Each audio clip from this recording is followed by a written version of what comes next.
Karoline Leavitt pulled her worn suitcase through the revolving doors of the towering Crestwood Hotel, her heels clicking lightly against the polished marble floors. The evening sun flooded the grand lobby with gold, casting long, regal shadows across the velvet chairs and the grand piano tucked into the corner. She looked every bit the composed woman she had worked so hard to become, but underneath the careful smile, Karoline was bone-tired, weighed down by 100 battles fought quietly and without thanks. She had come here for a rare weekend away, hoping for rest in the hotel that her husband, a humble yet quietly successful entrepreneur, had poured his heart into building. But as she approached the front desk, she noticed the receptionist, a young woman with sharp eyes and a strained smile, stiffen at the sight of her. Without even asking for her name, the receptionist, whose name tag read Lena, gave a dismissive little glance at Karoline's modest luggage, her plain coat, and made a snap judgment that would soon unfold into something no one could have predicted. "I'm sorry," Lena said, voice clipped. "We're fully booked." Karoline frowned, gently explaining that she had a reservation, booked weeks ago under her married name. Lena, whose political opinions were openly displayed by the string of protest pins across her lanyard, arched an eyebrow when Karoline's ID revealed her full name. A barely concealed sneer twisted her mouth. She whispered something to her colleague, both glancing at Karoline like she was something distasteful tracked in from the street. "Actually," Lena said louder now, "there must have been a mistake. We have no available rooms for people like you." Her voice carried an unmistakable chill. Karoline, stunned, remained polite, asking if the manager might help resolve the situation. But Lena doubled down, ignoring protocol, and smugly told Karoline she could try another hotel, several miles away, at best. Karoline's heart sank. She thought briefly of fighting back, of explaining who she was, of pulling rank, but something inside her resisted. She simply said, "Thank you," with quiet dignity, turned on her heel, and walked back out into the cooling evening, suitcase dragging behind her like a wounded dog. It would have been easy to let the humiliation harden her heart. Easy to let anger take root. But Karoline had spent too long building her life on principles stronger than pride. She took a deep breath and called her husband, John, who answered on the first ring. She kept her voice light, not wanting to worry him, but John, immediately sensing something wrong, pressed her for details. Within minutes, the wheels were set in motion. John quietly called the general manager, a stern but fair woman named Pam, who rushed to the hotel, furious not just as an employee but as someone who believed that decency should outweigh politics every time. In the meantime, Karoline, rather than sit in bitterness, walked a few blocks and found a small, local café. She ordered a coffee and sat in the corner, thinking, not about herself, but about Lena. What made someone so young, so full of promise, react with such hostility toward a stranger?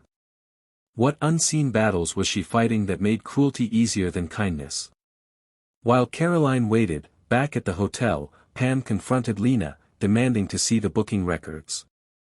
Lena, smug at first, faltered quickly when the manager showed her Karoline's confirmed VIP reservation, complete with special notes added by John himself.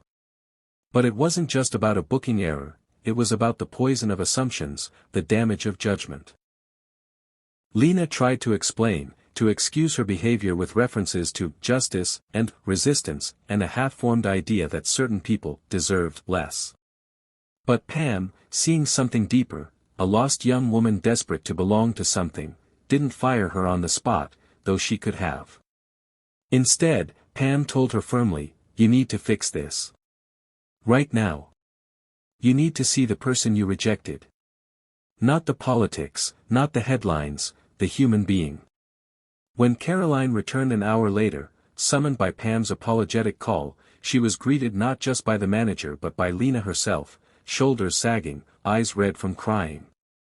Lena stumbled through an apology, voice cracking. "I'm sorry," she said. "I judged you. I thought I knew everything about you because of your name. But I didn't.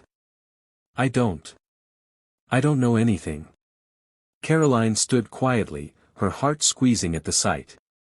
She could have demanded punishment. Could have sought revenge.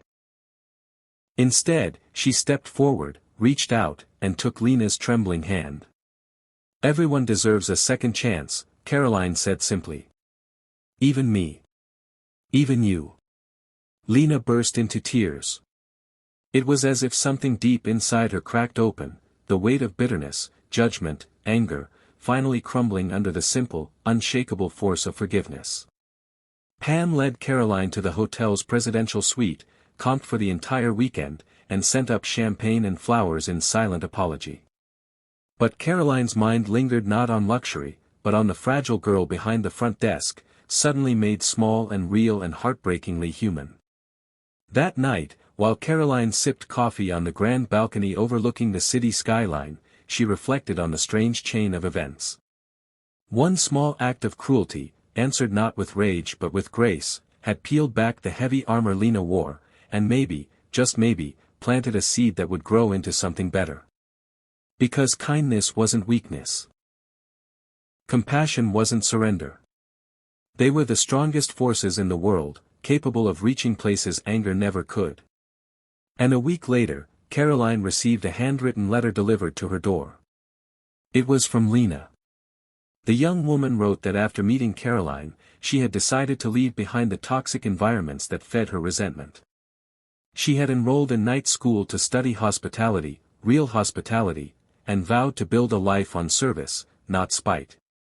"Thank you," the letter ended simply, "for seeing me when I couldn't even see myself." Karoline folded the letter with shaking hands, tears prickling her eyes, feeling the deep truth of what her grandmother had once told her: sometimes the smallest mercies change the biggest hearts. In a world quick to divide and condemn, real power was found not in louder anger, but in quieter love. And so, beneath the wide, forgiving stars, Karoline closed her eyes and whispered a prayer of gratitude. For broken people learning to heal, for kindness that rewrote endings, and for the eternal, undefeated power of grace.